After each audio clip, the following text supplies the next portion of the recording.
CWC members, MPs, MLAs, leaders from across the country, workers, I'd like to welcome all of you here today. नमस्कार, कैसे हैं आप? ठीक है?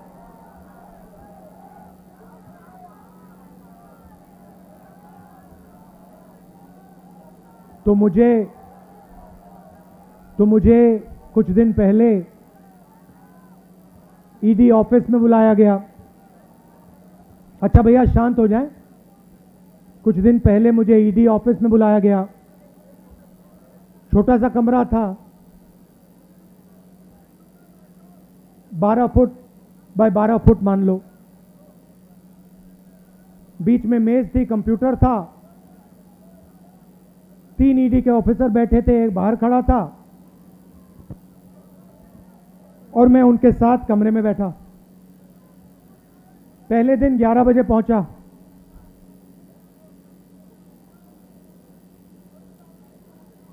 शाम हुई, मैं ज्यादा कुर्सी से नहीं हिला। वो बीच में उड़ जाते थे, चले जाते थे। उनके जो सीनियर ऑफिसर थे उनको इंस्ट्रक्शन की भी जरूरत थी, तो वो निकलते रहते थे, आते थे। तो रात को 10:30 बजे मुझे कहते हैं, राहुल जी एक बात आप हमें बताइए, आप यहां सुबह से बैठे हैं, आप कुर्सी से उठते नहीं हैं, आप सीधे बैठे रहते हैं और 11 घंटे हो रहे हैं, 11:30 घंटे हो रहे हैं, आप बिल्कुल थके ही नहीं हो। हम थक गए हैं मगर आप नहीं थके।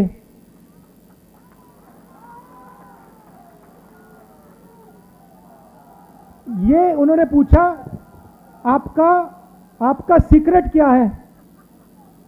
मैंने सोचा और मैंने कहा कि इनको सच्ची बात नहीं कहता हूं, दूसरी बात कह देता हूं, दूसरा कारण कह देता हूं, मगर मेन बात नहीं कहता हूं। मैंने कहा कि मैं विपासना करता हूं, उसमें बैठना पड़ता है, तो आदत लग गई है, मुझे कोई प्रॉब्लम नहीं, 6, 7, 8, 10 घंटे बैठा दो, मुझे कोई फर्क नहीं पड़ता। तो फिर उन्होंने मुझे पूछा, विपासना के बारे में पूछा, मगर सच बात तो मैंने उनको नहीं बताई। आप जानते हो सच बात क्या है?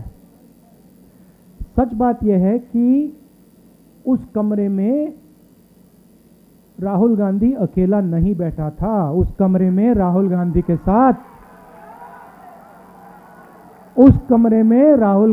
साथ कांग्रेस का हर नेता, हर कार्यकर्ता कमरे में बैठा था। आप एक आदमी को थका सकते हो, मगर आप कांग्रेस पार्टी के करोड़ों कार्यकर्ताओं को, नेताओं को नहीं थका सकते हो।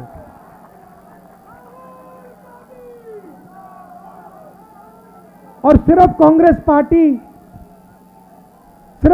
पार्टी के नेता, कार्यकर्ता उस कमरे में नहीं थे। उस कमरे में इस सरकार के खिलाफ जो भी बिना डरे लड़ता है वो बैठा था। ठीक है, उन व्यक्तियों को स्पेशल इनविटेशन ईडी ने नहीं दिया, मगर उस कमरे के अंदर जो भी हिंदुस्तान के लोकतंत्र के लिए लड़ रहे हैं वो सब के सब मेरे साथ बैठे हुए थे। तो थकूंगा कैसे? अच्छा, फिर 3, 4, 5 दिन हुए। आखिरी दिन कहते, राहुल जी आपने इतनी पेशेंटली सवाल के जवाब दिए, हर सवाल को आपने सुना, आपने जवाब दिया, फिर आपने चेक किया, तो इतनी पेशेंस आप में से आपको कहां से मिल गई? मैंने कहा भैया ये तो मैं आपको नहीं बता सकता। वो पहले आपने थकान की बात पूछी, मैंने विपासना बोल दिया, मैं पेशेंस का नहीं कह सकता आपको। आप जानते हो पेशेंस कहां से आई?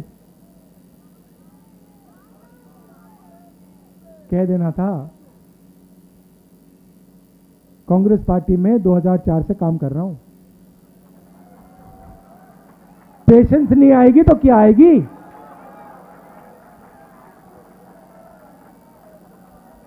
इस बात को कांग्रेस पार्टी का हर नेता समझता है। देखो बैठे हुए हैं, सचिन पायलट जी बैठे हुए हैं,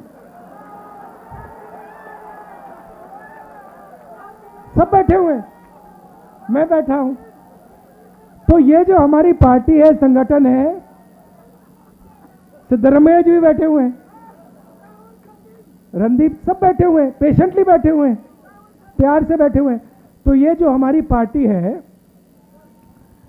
ये हमें थकने नहीं देती है और ये हमें रोज पेशेंस सिखाती है और इसी से हमें स्ट्रेंथ आती है, इसी से हम लड़ते हैं। उधर पेशेंस की कोई जरूरत नहीं, उधर बस हाथ जोड़ दो, मत्था टेक दो, सच्चाई मत बोलो, काम हो जाएगा। तो सबसे पहले मैं आपका धन्यवाद करना चाहता हूं कि आपको लगा होगा कि राहुल गांधी 5 दिन 3-4 ईडी ऑफिसरों के साथ अकेला बैठा है। आप गलतफहमी में हो, आप सब मेरे साथ ईडी ऑफिस में बैठे हुए थे और आपने अपनी शक्ति मुझे दी, इसीलिए ईडी शीडी कुछ नहीं, कुछ फर्क नहीं पड़ता। और मैं आपको बताऊं, वेणुगोपाल जी ने कहा, मैं आपको बता रहा हूं, जो ऑफिसर्स थे जिन्होंने मुझे इंटरोगेट किया, उनको भी यह बात समझ आ गई कि कांग्रेस पार्टी के नेता को डराया नहीं जा सकता है, कांग्रेस पार्टी के नेता को दबाया नहीं जा सकता है, धमकाया नहीं जा सकता है, क्योंकि कांग्रेस पार्टी सच्चाई के लिए लड़ती है।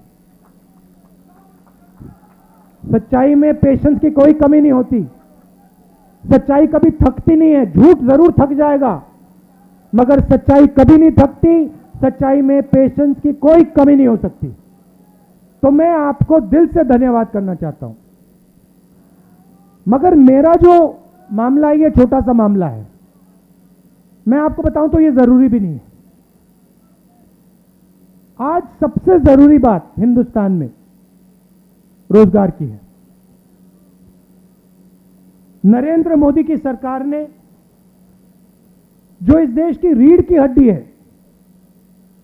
स्मॉल एंड मीडियम इंडस्ट्री, जो इस देश को रोजगार देती है, उस रीढ़ की हड्डी को इन्होंने तोड़ दिया है। और आज मैं महीनों से कह रहा हूं, और जो हमारे युवा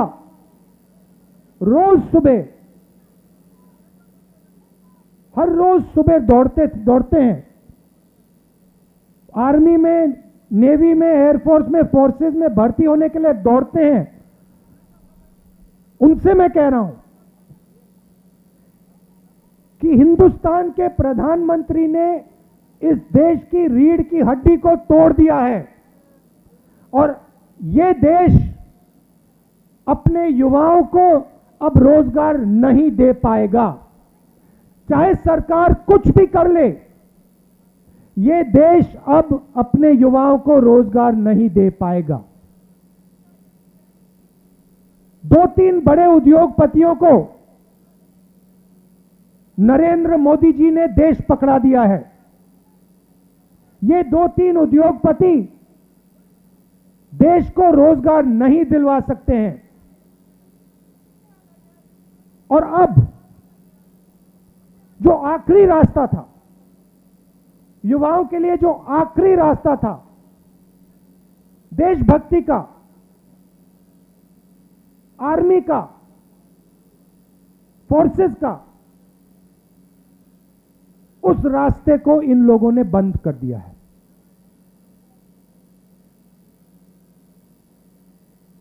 वन रैंक वन पेंशन की बात करते थे, अब नो रैंक नो पेंशन। अब आप दौड़ो, सुबह सुबह दौड़ो, आर्मी में भर्ती हो और फिर घर जाओ। और याद रखना, जब आप घर जाओगे, मैं गारंटी करके कह रहा हूं, जब आप घर जाओगे, आर्मी के बाद घर जाओगे, आपको कोई रोजगार नहीं मिलने वाला है, कोई रोजगार नहीं मिलने वाला है। दूसरी तरफ आज चाइना की सेना हिंदुस्तान की धरती में बैठी हुई है। 1000 स्क्वायर किलोमीटर से ज्यादा जमीन चाइना की सेना ने हमसे छीनी है। यह सच्चाई है, इस बात को हिंदुस्तान की सरकार ने एक्सेप्ट किया है। सेना को मजबूत करना चाहिए और सरकार सेना को कमजोर कर रही है, और इसका नतीजा आएगा। जब युद्ध होगा तब इसका नतीजा आएगा।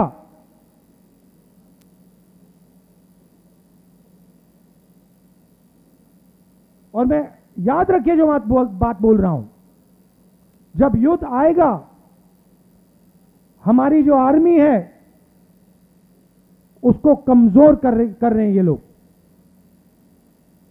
देश का नुकसान होगा, और ये लोग अपने आप को नेशनलिस्ट कहते हैं। तो ईडी का मामला छोटा सा मामला है, उसको छोड़िए। सबसे जरूरी मामला, सबसे जरूरी बात, ये जो हमारे युवा हैं, जो हर रोज, ये देशभक्ति का एक चिन्ह है, हर प्रदेश में ये सुबह 4 बजे दौड़ते हैं, इनके भविष्य की रक्षा करना हमारा काम है, हमारा फर्ज, ये हमें करना है। और हमने कहा है, देखिए, किसानों के बारे में मैंने कहा था, मोदी जी को ये बिल वापस लेने पड़ेंगे, कहा था ना मैंने, लिया ना वापस। अब कांग्रेस पार्टी कह रही है नरेंद्र मोदी जी को ये जो नया अग्निपथ का स्कीम है इसको वापस लेना पड़ेगा, और हिंदुस्तान का हर युवा हमारे साथ इस काम में खड़ा मिलेगा, क्योंकि हिंदुस्तान का युवा जानता है कि सच्ची देशभक्ति सेना को मजबूत करने की होती है, सेना को कमजोर करने की नहीं होती है। आपने मुझे इतनी शक्ति दी, मैंने बोला आपको कि पिछले 5 दिन आप सब मेरे साथ ईडी में बैठे थे, सबके सब, हर एक कार्यकर्ता, हर एक नेता, सबके साथ आप मेरे साथ बैठे हुए थे।